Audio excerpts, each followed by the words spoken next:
Thank you, Ranking Member and Chair for this committee. And welcome, Chairman Powell. It's good to see you again. So I want to follow up on a conversation that you had with one of my colleagues, Senator Shelby, on the policy effectiveness and asset unit that you have created. Can you speak to how many people will work in the unit and how the importance of data will inform the decisions you make? You know, I think it's 5 or 6 people now. I don't know how big it'll be, but it's going to be something in that range, maybe a little bigger. But the idea is that we'll have, you know, a strong quantitative approach that's tightly focused on cost-benefit analysis. I would stress we already do cost-benefit analysis in everything we do, but we hear outside that there's interest in doing more of that, and we're actively pursuing it. And the reason why you're doing this is so that it can inform your enforcement and policy decisions, correct? Well, yes, and the calibration of our regulations. We want to be able to implement regulations in the least burdensome way we can, consistent with safety and soundness. And the data is key for your ability to do so, correct? Very much so. Yeah, and so I'm glad to hear you speak about the importance of data collection. I always support that, and it is critical to the work of the Federal Reserve. As I'm sure you're aware, the legislation that we've been talking about that's pending in the Senate, it would exempt 85% of depository institutions from full reporting of loan data under the Home Mortgage Disclosure Act. Can you speak to how this might impact the ability of the Federal Reserve to properly conduct its obligations under the Community Reinvestment Act, and whether the loss of this data might hinder CRA supervisory exams? I'll be glad to.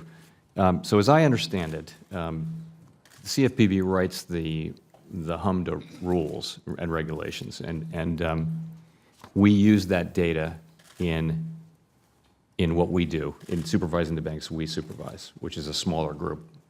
In addition to that, sorry, I lost my train of thought.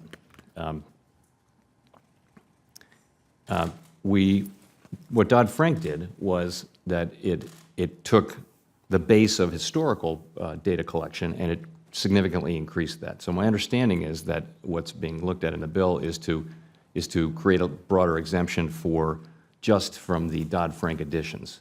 And so I think we traditionally get almost everything we need from the historical data, and I think we can continue to work on that basis. Right, and that's my concern, is the more data, the better. I mean, you're creating a data unit because data is key to your decision-making. My understanding is that the data that's used in the CRA supervisory exams seems to exclude relevant data points. Loans under $1 million are designated small business loans, even if they were not loans administered to small businesses.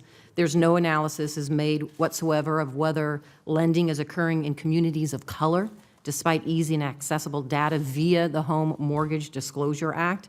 And so my question is, has the Fed considered broadening that criteria in its CRA supervisory exams? And what factors do you think would be helpful in determining whether small businesses, communities of color, and low-income areas are truly receiving the support that the law intended? Are we still talking about HMDA data? Correct. So again, HMDA data is really an issue for the CFPB. They were given authority under Dodd-Frank to write the HMDA regulations, and we generally defer to them in terms of what their view is on that. So you don't think that data is going to be informative in what you do with the Community Reinvestment Act and the oversight of that to ensure that that act is being enforced under the law to protect communities of color, to make sure there's no discrimination, to make sure that the loans are being sent to small businesses, and ensure that the money gets where it needs to go? That data is not going to be helpful for you? I don't say that it wouldn't be helpful. What I would say is that, first of all, that's an issue that the CFPB actually has the lead authority on. In addition, we will still have, my understanding is that we'll still have under this bill the information that we've traditionally relied upon for just about everything we do under HMDA. So we may not have the additional data from some institutions, but we think we'll be able to function. Well, let me just tell you, and my time's running out, so I don't have enough time to ask the additional questions that I want to ask you. But let me just say this. As a former Attorney General in the state of Nevada, My concern was discrimination against certain communities of color in learning. And the reason why we increased that data criteria is to ensure there was no discrimination and ensure that the money was going to where it was supposed to be going under the Act and federal authorities. And so I don't understand why we're rolling back that data and those data criteria. If you've said it yourself, to be better informed, you're creating a data a unit for analytical purposes to create and collect data. I mean, it informs us in everything we do. And so my concern is just that. How can we say we don't want the data when we know it informs every decision that we are making, particularly to ensure the money's going where it's going and there's no discrimination?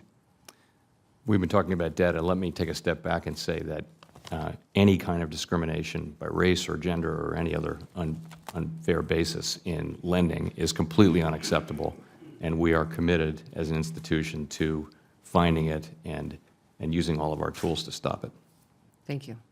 I know my time's run out. Thank you very much.